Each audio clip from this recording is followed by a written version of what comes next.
تو حضرت عمر کہتے ہیں شام آئے ہیں یار سب سے پہلا کام یہ کر بلال کا تو پتہ کر. یہاں سنا ہے بلال حبشی کا مکان بھی کہیں نیڑے نیڑے ہے, پتہ تو کر.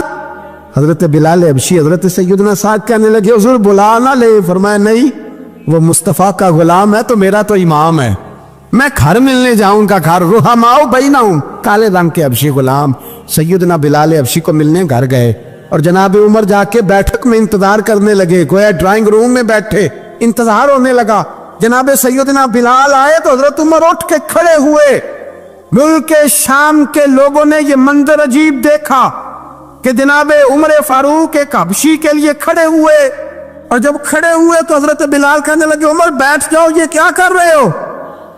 حضرت سیدنا عمر رو پڑے, کہنے لگے بلال تو حبشی پہلے تھا, جب سے رسول اللہ کا غلام بنا ہے ساری امت کا امام بن گیا, ساری امت کا تو امام بن گیا ہے جب سے تو نبی پاک صلی اللہ تعالی علیہ وسلم کا غلام بن.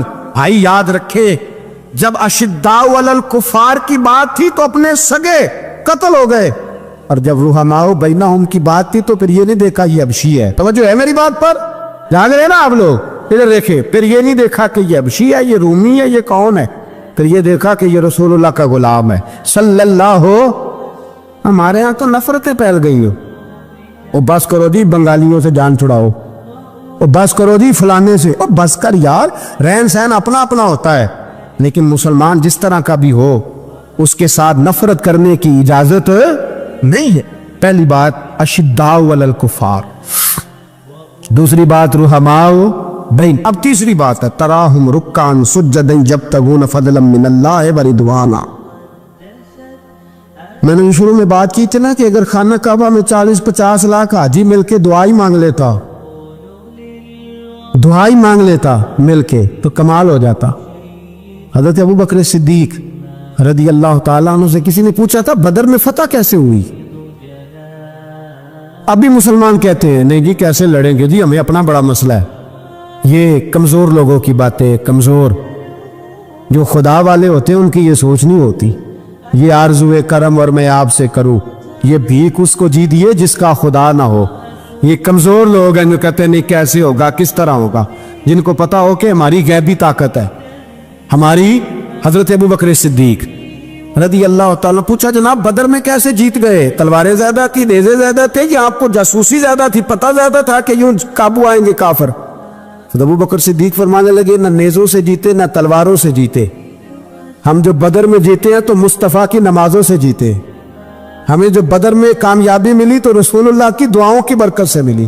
فرمانے لگے کافر ساری رات شرابیں پیتے رہے, ساری رات وہ ناچ گانے میں مصروف رہے, اور میں حضور کے خیمے میں موجود تھا, نبی پاک ساری رات نماز پڑھتے رہے, ساری رات حضور نماز پڑھتے رہے, ساری رات اللہ سے دعا کرتے رہے. فرمایا صبح جو کامیابی ملی تو یہ مصطفیٰ کی نمازوں کی برکت سے ملی. ایک بزرگ کی میں بات سن رہا تھا, وہ کہہ رہے تھے اب نمازیں عبادتیں ریاضتیں بعد میں کرنا, پہلے جہاد کرو. کہہ رہے تھے اب نکل کر خانقاہوں سے ادا کا رسم شبیری, عبادتیں ریاضتیں تلاوتیں درود بعد میں ہوگا, پہلے جہاد. تو میں نے کہا صاحب عبادتیں تلاوتیں درود ہو کہاں رہا ہے, پہلے وہ جگہ تو بتائیں. خانقاہوں پہ تو عرس ہو رہا ہے, سال کے بعد ڈھول لگ رہا ہے. وہ جو زمانہ تھا نا کہ خانقاہ شریف پہ شام تک قرآن مجید ختم ہوگا, فجر کے بعد 50,000 درود پڑھا جائے گا, وہاں لوگ آئے ہیں تو وہاں ذکر کرتے کرتے لوگ اس قدر مست ہوئے کہ انہیں ہوش ہی نہیں کہاں کہ کہاں گئے, وہ تو دور ختم ہو گیا. اب کہاں ہے خانقاہ میں؟ اب تو نظر نیاز رہ گئی, ختم شریف رہ گیا, عرس پاک رہ گیا, باقی تو معاملہ ختم ہے. وہ کہاں گیا معاملہ سارا؟ بھائی دعائیں التجائیں. شہاب الدین غوری سے پوچھا جناب فتح کیسے ہوئی؟ کہنے لگے خواجہ معین الدین اجمیری کی دعاؤں کی برکت سے. فرماتے ہیں بابا دعا مانگتا تھا, ہم جہاد کرتے تھے, اللہ کامیابی دے دیتا.